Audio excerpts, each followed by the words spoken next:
ගියපු කට්ටිය. ඒ කියන්නේ කවුද එහෙනම් తాවකාලික ඉඳලා ගියපු කට්ටිය කවුද? ආගන්තුකයෝනේ.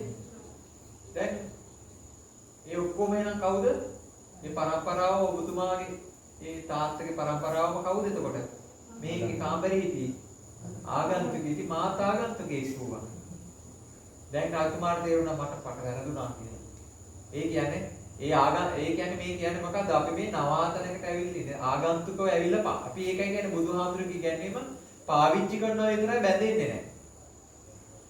නිගණ්ඨාගේ ආගමේ දර්ශනය තමයි පාවිච්චි කරන්නේ නැහැ.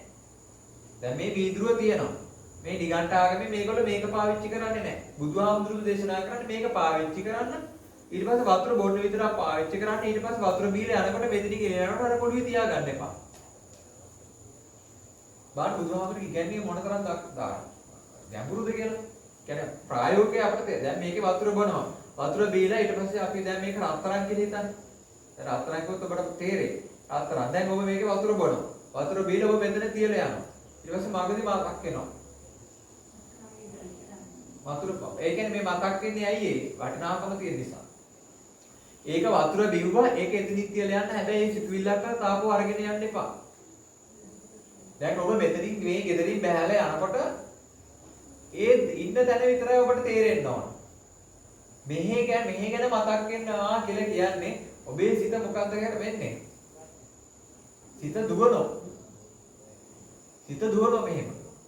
ඔබට දැන් කවුරු කොතනකට හරි ගියාම දැන් අපි පස්සලට ආවා කියලා පාසලට ආවම ඔබට ගෙදර කිසි දෙයක් මතක් නොවිය යුතුයි.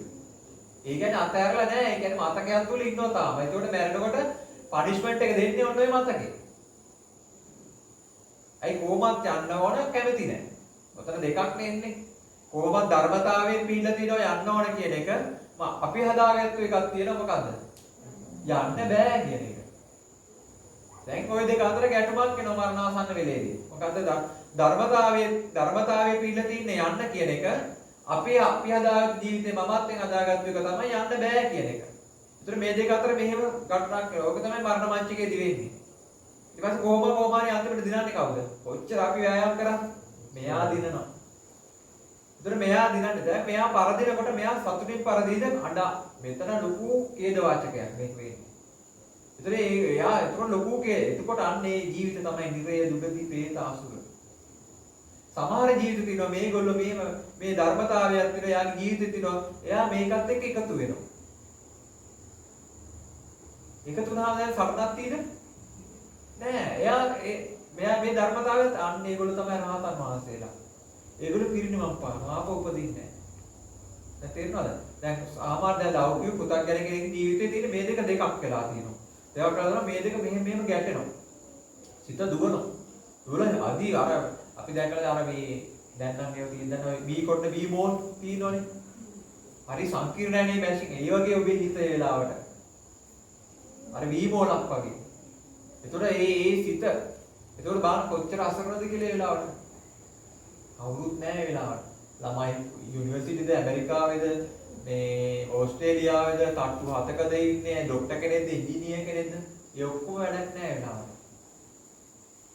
ඒ කාටවත් ඔබට සපෝට් එකක් දෙන්න නැහැ. ඒ නිසා අපි තේරුම් ගන්න අර මේක වෙනකොට මේකත් එක්ක එකතු වෙනවා. ආයි ගැටුමක් නැහැ. ඒ කියන්නේ ඒක එතෙන්දි විතරක් හදන්න බෑ. හදන්න පුළුවන් කමක් නැහැ. ඒක අපි මේ ජීවත් වෙනවනේ. අන්න එතකොටම අපි මේ හදලා තියන්න ඕනේ ඒක. දෙකක් නෙමෙයි එකක්. ඒක කියන්නේ ධර්මතාවය පිළිගන්න. ධර්මය පිළිගන්න. ධර්මතාවය පිළිගන්න. ඒ ලෙඩ වුණොත් ලෙඩවීම මොකක් කරන්න ඕනේ? පිළිගන්න පිළි අරගෙන බෙහෙතුත් බොන්න. බෙහෙත් බොන අතුරුතුරේ දෙපැත්තකට හිතන්න හොඳ වෙන්නත් පුළුවන්, වරදින්නත් පුළුවන්. දැන් අපි බෙහෙත් බොන්නේ මොකක් කියලාද? හොඳ වීම විතරයි. ආයි ලෙඩ වීම බෑ. නේ? ඒ කියන්නේ එතකොට බෑ. හැමෙස්සම දෙපැත්ත අර මේ දෙකක් වෙනවා කියලා හිතන්න. දෙපැත්තකට සිද්ධ දැන් මේක මම වතුර එක බොනවා. වතුරක වෙනකොට මොකද වෙන්නේ? වතුර තිබා නැති වෙනවා. තිබා නැතුණාම තිබා වීම පටන් ගන්න කොතනින්ද? බීපු වෙලේ ඉඳන් තිබා වීම පටන් ගන්නවා. දැන් ඔබ කෑම කාලා කෑම බඩ පිරලා ඉන්නවනේ කුටි වාඩිලා කාපු ගමන් ඊපස් බඩගින්න පටන් ගන්න කොතනින්ද ඔබ? ඊළඟ බඩගින්න දැන් ඊළඟ කොවිලේ කරි ඕම ඉස්සරහට ගිහලා බඩගින්නක් එනවනේ. මහානේ බඩගින්න මෙහෙම කාලයත් එක්ක ආවනේ. ඔය බඩගින්න පටන් ගත්තේ කොතනින්ද කියලා මම අහනවා. කාපු වෙලේ ඉඳන් පටන් ගන්න. කාපු වෙලේ ඉඳන් පටන් ගන්නවා. එතකොට දැන් බඩ පිරලා ඉන්නවා. දැන් බඩ පිරලා ඉන්නකොට ඥානවන්ත කෙනා දුක් වෙනවා සතුට වෙන්නේ නෑ යා. ඇයි ඒ? එයාට වෙන ඉස්සරහට බඩගින්නකුත් එයි කියලා. දැන් ඔබට මුදල් හම්බ වෙනවා. මුදල් හම්බුණාම මොකද්ද වෙන්නේ? සතුට වෙනවද නැද්ද? සතුට වෙන්න එපා. අපි ඉන්න වියදම් විතරයි. ඒ කියන්නේ අපිට මේ හැම එකම මොකද්ද වෙන්නේ? ලැබෙනවා නැතිව හිමි වෙනවා අයින් වෙනවා. ඕක තමයි ජීවිතේ. දැන් මෙතෙන් බලන්න ඔබේ ජීවිතේ සමහර දේවල් ලැබුණා සමහර ඒ වගේම අහිමි වුණා. සමහර තාම තියෙනවා. ඒක කොයිලේ කරි අයින් වෙන්න පුළුවන්. හිමිවීම අයින් ඔය දෙක තමයි ජීවිතය කියලා කියන්නේ. වෙන මුකුත් නැහැ. දැන් ඔය දෙක ප්‍රතික්ෂේප කරන්නවද නැද්ද? ප්‍රතික්ෂේප කරන්න එපා. ඒක තමයි ජීවිතේ. ඒක පිළිගන්න. ඒක ආයුෂ තියෙනකම් මේක තමයි යන රිද්මය. හිමිවීම අහිමිවීම, ලැබීම නොලැබීම. සතුට දුක ඔය දෙකම තියෙන ජීවිතේ. අපි දැන් මොකද්ද කරන්නේ? අර සතුට කියන කෑල්ල විතරක් තියාගන්න වෑයම් කරනවා. ඒතකොට ස්වභාව ධර්ම දන්නා මෙයා මේ යන පාර වැරදි. හැබැයිම නිවන් මාර්ගය ඔබට කියලා දෙන්න මොකෙන්ද? සතුට මාර්ගයකින්ද දුක් මාර්ගයකින්ද? දුක් මාර්ගයකින්. යාර මම මුලින් කිව්වේ දුක් මාර්ගයකින් තමයි කියලා දෙන්නේ. ඒතකොට හැමසම අර දැන් අපිට දැන් මොකක් හරි දෙයක් වුණා කියලා අපට හරියට 100 ඇතුලේ ඉන්නකොට ස්වභාව ධර්ම ටොක්ක්ක් අයින් එක තමයි දැන් මේ මෑණියන්ගේ වෙන්වීම. අපිට නිකන් ටොක්ක්ක් කියලා ස්වභාව ධර්ම මතක් කරා මෙහෙම දේකුත් වුණා තමන්ගේ දේවල් නැති වෙනවා හිමි වෙනවා තමන්ගේ ප්‍රියයන්ගෙන් මෙන් වෙන්න වෙනවා. ඒ නිසා ජීවිතේ ඔල්රෙඩි දේවල් වලට බැඳෙන්න එපා. මේ කිසි දෙයකට බැඳෙන්න එපා. මේවා අල්ල ගන්න එපා. මේවා පාවිච්චි කරනවා විතරයි. හරියට අර ආගන්තුකෙක් වගේ ඉන්න හැමදාම. ඔබට හම්බ වෙන හැම කෙනෙක්ම ඊයේ කෙනා නෙමෙයි. අද දැන් මෙතන මේ දෙන්නෙක් හම්බුණා කියන්නේ හෙට එයා දකින පළවෙනි අවස්ථාව කියලා හිතන්න. එදා තමයි එයා දකින පළවෙනි අවස්ථාව. ඒ කිසි ප්‍රශ්නයක් නැහැ හිතේ. අපි අර ඊයේ මතකෙන් තමයි අදත් කල්පනා කරන්නේ. හැමෙස්සම අලුත් වෙන්න. අර බුදුහාමුදුරු දේශනා කරන්නේ චන්දු සූත්‍රයේ මහන්නේ හඳ වගේ වෙන්න කියනවා. හඳ මොකද වෙන්නේ? හැම මොහොතකම මොකක් වෙන්නේ? අලුත් වෙනවා, අප්ඩේට් වෙනවා. හඳ කවදාවත් පරණ වෙන්නේ නැහැ. එතකොට මේ අලුත් වෙන හිතක් තියාගන්න ඕනේ. කවදාවත් අර පරණ අතීතයත් එක්ක ජීවත් වෙන්න බෑ. පරණ මතකත් එක්ක හැමෙස්සම සතුටෙන් සෑහලුවේ ඕම නිදහසේ ඉන්න ජීවිතේ. ඇයි එහෙම ඉන්නේ? විදෙව්වයි කියලා ලැබෙන දෙයක් නැහැ. පසුතැවුණයි කියලා ලැබෙන දෙයක් නැහැ. ඇඬුවයි කියලා ලැබෙන දෙයක් නැහැ. ඒ නිසා අපි අර ඒ ලැබිච්ච මනුස්ස ජීවිතේ තුළ අපි දැන් මෙතනින් නවතින්නේ නැහැ. ඒතර මෙතනින් නවතින්නේ නැහැ. ඒතකොට මේක මේ પરම්පරාවක් කොහොම යනවා ඉස්සරහට. මේ චිත්ත પરම්පරාව බැරුණා කියලා චිත්ත પરම්පරාව නැති වෙන්නේ නැහැ. දැන් ඔබේ සිතට සිතුවිලි එනවනේ. බැරණ මොහොතදී ඒක නවතින්නේ නැහැ. ඒක එහෙම යනවා.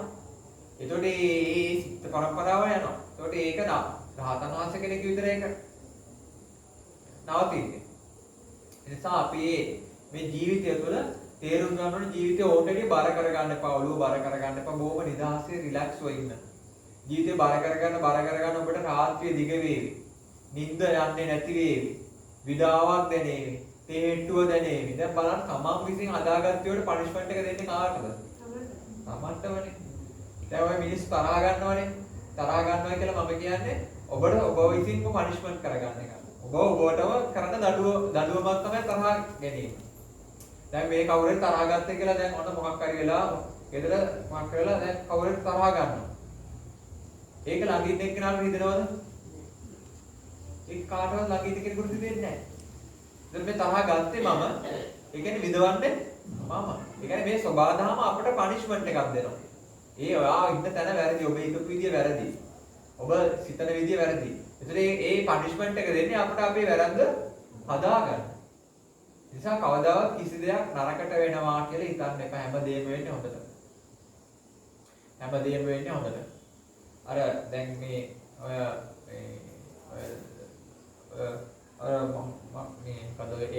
උසස් පෙළ විභාගයේ මේ තාක් ඉතිහාසයේ වැඩිම ලකුණු ගත්තේ කවුද? බයෝ අංශයේ වැඩිම ලකුණු වල නන්දදාස කෝදාගොඩ. අහලා තියෙද? මහින්ද විද්‍යාලයේ ඉගෙනගෙන තියෙන්නේ. එයා තමයි ඒ කාලේ 300න් 298ක් අරන් තියෙනවා. දෙකක් තමයි නැත්තේ ලකුණු. يعني 290 මේ තාක් කවුරුවත් අරගෙන නැහැ ගාන. ඒ කියන්නේ එයා ඕ ලෙවල් පළවෙනි සැරේත් ෆේල්, දෙවෙනි සැරේත් ෆේල්, තුන්වෙනි සැරේත් ෆේල්, හතරවෙනි සැරේත් ෆේල්. ඔයගේ කීප සැරයක් ෆේල්ලා තමයි අර වගේ රැන්ක් එකකට එන්නේ. ඒ කියන්නේ එයා ඒ වැරදිච්ච හැමතැනම මොකද්ද කරේ?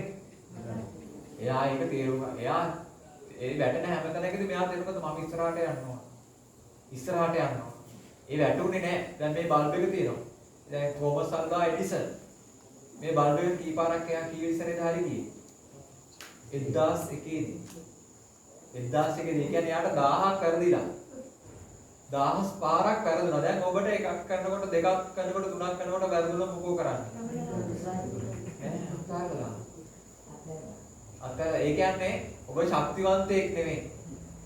ශක්තිවන්තයෙක් නෙවෙයි දුර්වලයෙක්. දුර්වලයෙක් තමයි එකපාරෙන් අතහැරලා දාන්නේ. ඒ බලන්න දැන් එයා ඒකේ එක්ස්පෙරිමන්ට් එක කරගෙන ගියේ නැත්නම් අපිට තාමත් මේක නැහැ. ඒ වැරදුනේ නැත්නම් ඒ වැරදිලා ඒක අතහැරියේ නැහැ. ඒ වගේ අපේ ජීවිතය අර අනාගතයේ ඉක්මන දැන් මං අහන්නේ තෝමස් අල්වා එඩිසන් මේ බල්බ් එක හදන්න දැන් එයාට එපා වෙන්නේ එපා වෙලා නැහැ නේ ඔය කියන විදියට. එපා වුණා නම් මග නවත්තනවා. එතකොට එපා වෙලා නැහැ. ඒ එපා වෙන්න නැති හේතුව මොකක් වෙන්නේ නැද්ද? මේකට ඉක්මනට ප්‍රතිඵල ලැබෙන්න ඕනේ ඉක්මනට පත්තු කර ගන්න ඕනේ කියන කඩිකුලොප්පුව තිබිලා තීද නැද්ද? මේක ඉක්මනට ලයිට් එක දා ගන්න ඕනේ කියන කඩිකුලොප්පුව තිබිලාද නැද්ද? තිබිලා තිබ්බනම් එයාට එපා වෙනවා. කඩිකුලොප්පුව තිබ්බේ නැති නිසා තමයි නෝමල් එක කරගෙන ගියා මෙහෙම. ඒක පාටපත් වුණා කොවිලේකාරී. දැන් අපිට තියෙන්නේ මොකද්ද ඒක? හැම දෙයකම කඩිකුලොප්පුවනේ. ඒ කියන්නේ ඉක්මනට වැඩ කරලා මොකක් කරන්න හදනවද? ඉවර කරන්න හදනවා. මතක තියාගන්න ඔබ ඉවර කරන හැම මොහොතකම තවත් වැඩක ආරම්භයක් වගේ. කවදාවත් වැඩ ඉවර කරන්න යන්න එපා ඔන්ට වැඩිය. ඒ ඉවර කරන හැම මොහොතකම දැන් මේ අතු ගාලා ඔබ ඉවරය කියලා සතුට වෙනවා. මතක තියාගන්න ආපහු මේකේ ආරම්භය පටන් ගත්ත බව. මේක අපිට වෙන්න පටන් ගත්ත බව. පටන් ගත්තේ කොහොමද ඔබ කොස්ස තියලා වාඩි වෙච්ච වෙලේ ඉඳන්. දැන් එහෙනම් දැන් වැඩි ඉවර කරන්න ලෑස්ති වෙනවද? තීන වැඩ එලට කරගෙන නෝමල් එකේ යනවද? ඒ දෙවෙනි එක තෝරගන්න. පළවෙනි එක තෝරගත්තොත් කවදාවත් සැනසීමක් සතුටක් අවසානයක් පේන්නේ නැහැ ඔබට. හැමදාම වැඩ. එලට කරා අතහැරියා හිටියා අර ගමෙන් ටෝන් එකේ හිටියා. ඕටෙඩිය ගන්න එපා ජීවිතේ. ගෙදර ආයෙත් ප්‍රශ්න වුණාත් ඕටෙඩි ගන්න එපා. වැඩක් නැහැ. පුළුවන් උදව්ව දැන් ගෙදර කෙනෙක් ලෙඩ වෙලා ඉන්නවා. ලෙඩ වුණා පිට පස්සේ අපි මොකද කරන්නේ? අපේ යුතුයකම තමයි යාට දොස්තර මහත්තයෙක් ගාවට ගිහිල්ලා බෙහෙත් අරගෙන ඉන්නවා. දැන් ආරේ කේන්ද්‍රික ගානකට අපි මොකද කරන්න ඕන? අපි කේන්ද්‍රික ගාන ගත්තොත් අපි මොකද කරන්නේ? අපි කේන්ද්‍රික ආරේ කේන්ද්‍රික ගානකට අපි කේන්ද්‍රික ගාන. අපේ හිතේ තියෙන ඒ වගේ. අපි ඥානවන්ත නැහැ. අපි කරන්නේ බෙහෙත් ටිකක් ගෑනලා ඒ බෙහෙත් තරම් දෙනවා විතරයි. එහාට යා කේන්ද්‍රික ගානකට අපි කේන්ද්‍රික ගාන යන්නේ නැහැ. අන්න ඒ වගේ හැමදෙස්සම ජීවිතේ අර මේ තමන්ගේ නිදහස නැති කරගන්න එපා හැමතිස්සම. තමන්ගේ නිදහස නැති කරගන්න ඔබට කවදාවත් සැනසීමක් ලැබෙන්නේ නැහැ. ඒ වගේම තමයි ඉක්මනට වැඩි ඉවර කරගන්න වෑයම් කරන්නත් එපා. පරාර්ථකාමී වෙන්න, යහපත් වෙන්න, හොඳ දේවල් කරන්න, අනුන්ට උදව් කරන්න. ඉතින් අපි දැන් මේ කල්පනා කරා අපි දෙසැම්බර් මාසේ ඒ පිළිකාවාට්ටුවේ ඉන්නකොට පිළිකා ළමයි මම නම් කියන්නේ ඒක දෙවිවරු කියලා ඇත්තටම මේ දේවදූතයෝ. දැන් බුදුහාමුදුරුවෝ දේවදූත සූත්‍රයේ මතක් කරනෝනේ 4-5 දෙනෙක් ගැන. දේවදූතයෝ කියන්නේ මැසෙන්ජර්ස්ලා. අපිට මේ සත්‍ය කියලා දෙන්න මේ ඇත්ත කියලා දෙන පණිවිඩකාරයෝ. දේවදූතයෝ කියන්නේ අපි දැන් දේවදූත කියන උඩින් යන කට්ටිය නෙවෙයි. බුදුහාමුදුරුවෝ දේවදූතයෝ කියන්නේ අධිපදිච්ච ළමයි. අධිපදිච්ච ළමයි කියලා කියන මේ දේවදූතේ. කියන්නේ ඒ ළමයට කර කියා ගන්න දෙයක් නැහැ. එයා ඒ ළමයාට තමන්ට තාම හයියක් නැහැ ළමයට. අසුචි ගොඩේ ඉන්නව මුත්‍ර කර ගන්නවා කර කියා ගන්න දෙයක් නැහැ වමනේ දාන. එතකොට ඒ දේවදූතේ ඊට පස්සේ මහල්ලේ ඊට පස්සේ ලෙඩේ ඊට පස්සේ මාළමිනියා ඊට පස්සේ රාජදරුවට හුවෙච්ච කෙනෙක්.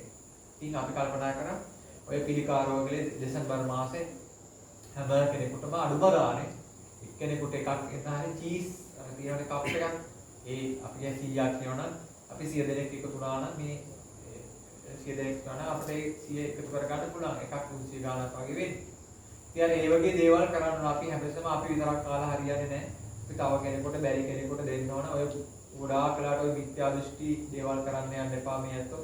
ඔය බොරු පූජාවල් මේ ඔය කතරගම දෙවියෝ හරි මේ ඒවට වැඩිය සැබෑම දෙවිවරු තමයි අර මේ පිළිකාරෝගලේ ඉන්න දෙවිවරු වගේ ඒ ළමයි අපිට පණිඩයක් කියලා දෙනවා. අපි මේ අපිට දැන් අපේ ජීවිතේ තව ටික කාලයයි. ඉතින් ඔයාලට තාම මේ තැනට ඇවිල්ලා නැහැ. ඔයාලා චන්දවසක එතනට ඒවි. ඉතින් අපි වගේ තත්ත්වයටපත් වේවි. ඒ නිසා පුළුවන් තරම් පින්දහම් සල්දාම් කරගන්න කියලා මේ පණිවිඩයක් දෙන්නේ. අපි ඒව තේරුම් අරගෙන ඒ වැඩ කටයුතු කරන්න ඕනේ. ඒ වගේ දේවල් අපි කරන්න ඕන පුළුවන් තරම් අඩු ගානේ අවුරුද්දට 2ක් හරි 3ක් හරි. ඉතින් අපි ඒක දෙසැම්බර් මාසයේ ඒක සූදානම් කරා. මේ කාරණාත් අපි සිහිපත් කරනවා. ඉතින් අද දවසේ මේ අත්ෝ තමන්ගේ ජීවිතේ මේ මෑණියන් වෙනුවෙන් මේ මෑණියන් කරන්න පුළුවන් උපරිම යුතුකම තමයි අපේ ජීවිතේ මේ ධර්මානුකූලව හිතන විදිය හදාගන්න. විඳවන්නේ නැති ජීවිතයක්. කිසි කෙනෙක් කෙරේ විඳවන්නේ නැති ජීවිතයක්. මම මේ තනියෙන් ආවා. මම තනියෙන් යනවා. එහෙනම් මැද විතරක් මේ වටේ හිටියට ඒවා සම්මුතියට විතරයි පරමාර්ථ වශයෙන් කවුරුවත් නැහැ. ඒ නිසා අපිට මේ ලෝකයේ මේ කාලය ලෝකයේ මිනිසුන්ට මේ පොඩ්ඩක් අර ටොක්ක්ක් අයින්නවා වගේ දෙයක්. හැමෝම මේ මරණ බියෙන් ජීවත් වෙන්නේ. මරණ බයෙන් ජීවත් වෙන්නේ. සබාදාම මේ මුළු විශ්වයටම ටොක්ක්ක් ඇනලා තියෙන්නේ. ඒ ටොක්ක්ක් අනින්නේ ඒ ගියපු පාර වැරදි කියන එක. ඉතින් ඒ ටොක්ක් ඇනපු එක හොඳයි පොඩ්ඩක් ඇහැරෙන්න මිනිස්සුන්ට. ඒකට අපි ඒකේ ටොක්ක අනින්න කලින් අපි තේරුම් අරගෙන තිබ්බනම් අපිට මේක මහා ලොකු දෙයක් නෙවෙයි. ඒ නිසා අපි ජීවිතය ගැන තේරුම් ගන්න ඕනේ. ඉන්නකම් බැඳීම් පුළුවන් තරම් නිදහස, තමන්ගේ මානසික නිදහස. කිසිම කෙනෙක් නිසාවත් තමන්ගේ මානසික නිදහස නැති කරගන්න එපා. ඒ තමන්ගේ නිදහස, ඒ ධර්මානුකූල පැත්ත හදා ගන්න ඕන. ජීවිතේ නැත්තම් අපි අසරණ වෙනවා. කොච්චර ඉගෙන ගත්තත් ජීවිතේ තෘප්තිමත් වෙන්නේ නැහැ. කොච්චර දේවල් ලැබුණත් ජීවිතේ තෘප්තිමත් වෙන්නේ නැහැ. කොච්චර පිරිසක් හිටියත් ජීවිතේ තෘප්තිමත් වෙන්නේ නැහැ. කොච්චර සල්ලි මිටියක් තිබ්බත් ජීවිතේ තෘප්තිමත් වෙන්නේ නැහැ. කොච්චර මේ කාමර ගානක් තිබ්බත් ඒකෙන් තමයි සතුටටපත් වෙන්න බෑ. කොච්චර කාමර 100ක් තිබ්බත් ඔබට නිදා ගන්න ඕන වෙන්නේ එක කාමරයයි. කාමර 100ක් කියලා සතුට වෙන්න පුළුවන්. මට කාමර 100ක් තියෙනවා මගේ ගොඩනැගිල්ලේ. ඒ කොච්චර සතුට වුණත් එයාට පාවිච්චි කරන්න පුළුවන් එක කාමරයයි. ඉතින් අර ඒ වගේ අපි තේරුම් ගන්න වාහන 100ක් තිබ්බට මේ අපිට යන්න පුළුවන් එක්සරයකට එක වාහනයයි.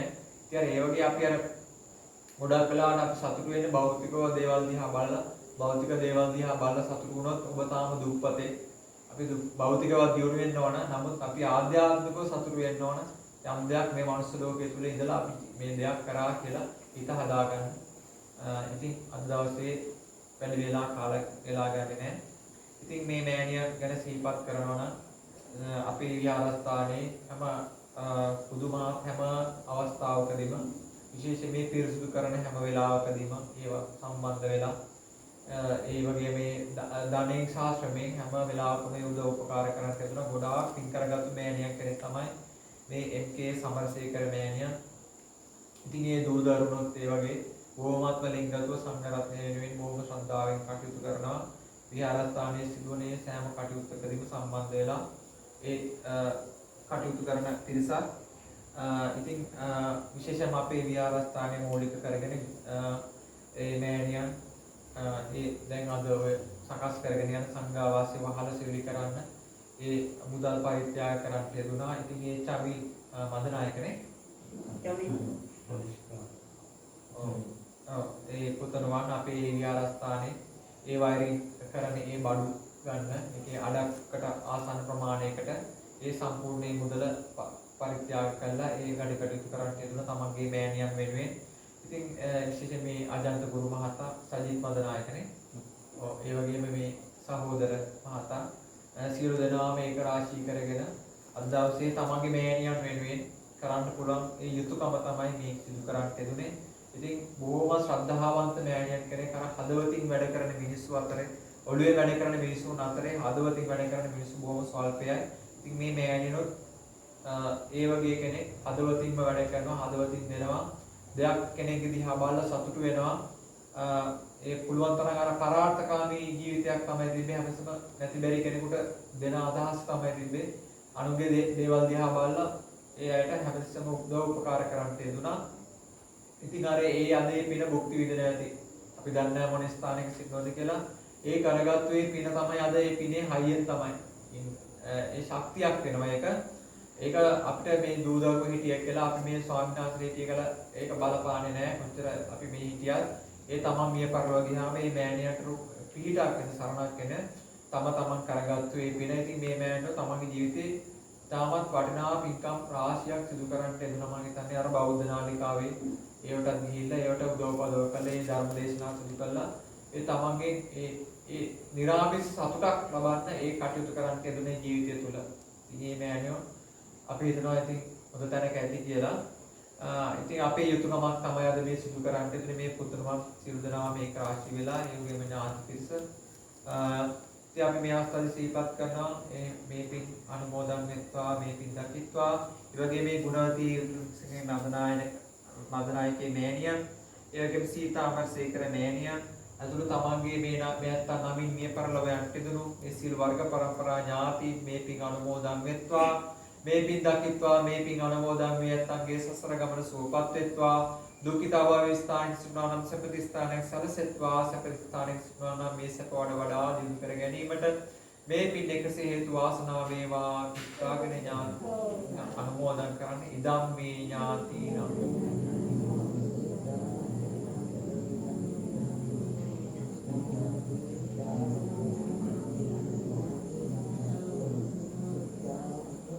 ඒ වගේම දෙවියෝ සතුරු සිතින් අනුමෝදන් වෙත්වා. මේ පින් අනුමෝදන් වී මේ ඇත්තන් කරන කෙන රැකිරක්ෂා යන්නේ ගමන විමුණ සිරු කටයුතු සර්ව ප්‍රකාරයෙන් සාර්ථක වෙන්න දෙවියන්ගේ පීඨ රැකවරණ ආශිර්වාද සැලසෙත්වා. දෙවියෝ ආශිර්වාද කරත්වා. දහසින් දෙවියන්ටත් පින් අනුමෝදන් කරන්නේ එත්තාවතා චෞමේ.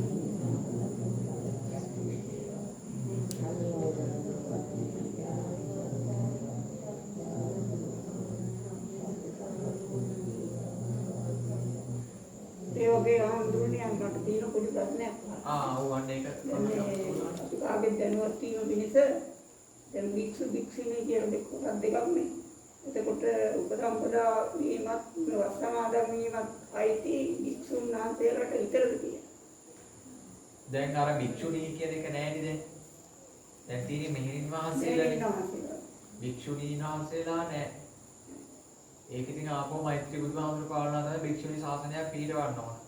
දැන් තියෙන්නේ මෙහෙණින් වහන්සේලා කියන මේක තමයි. ඉතින් මෙහෙණින් වහන්සේලාට උපසම්පදා වීමත් වස්සමාදන් වීමත් දෙක අයිති නැද්ද? පුළුවන්. එහෙම ප්‍රශ්නයක් නෑ. මෙහෙණින් වහන්සේලාට උපසම්පදා වෙනවා. ඒක විනය කර්මයක් නේ. වස්සමාදන් වීම. ඉතින් පුළුවන් ඒක වෙන්න. මේ ප්‍රශ්නයක් නෑ. බුදුහාමුදුරු ඒක දේශනා කරලා තියෙනවා. ඒ වගේම මෛත්‍රී බෝසතාණන් වහන්සේත් මේ පින් සතුරු සිතින් අනුමෝදන් වෙත්වා සඳහසින් මෛත්‍රී බෝසතාණන් වහන්සේටත් පින් අනුමෝදන් කරමු. සසිරි බර දුසිත පුර නිතින වැඩ සිටින මන සතට සිත දෙවන සොඳ පාරමී පුරන ලද උතුම් මෙත් බුදු නමින මතුමනාවන් කලේ කේතුමති පුරවරේ බුදුව සිත සමාදින දිනේ සුභ සෙතද දෙවමිනි දිගාසිරි දෙවම් සොඳ නිරෝගීව තබන් මම දහම් මග දකින් මට පිහිට වුවමැනි. සසර වසනාතුරාට පාප මිත්‍රාශ්‍රයක් නොලැබේවා යනදහසින් ඉමිනා පුඤ්ඤ කම්මේන මාමේ බාල සමාගමෝ සතං සමාගමෝ තු යාව නිපාන. අවසාන වචනේ සිළු දෙනාටම තුරුවන් සතු අනන්ත ගුණ බලෙන් යහපතක් වේවා වාසනාව වේවා වන්දනා කරගන්න. අභිවාදන සීලිස්ස නිච්ඡං වද්ධාපචායිනෝ චත්තාරෝ ධම්මා වඩ්ඩಂತಿ ආයුවන්නෝ සුඛං බලං ආයුරාෝග්‍ය සම්පatti සග්ග සම්පatti මේවච අතෝ නිබ්බාන සම්පatti විනාතේ සමිච්ඡතු.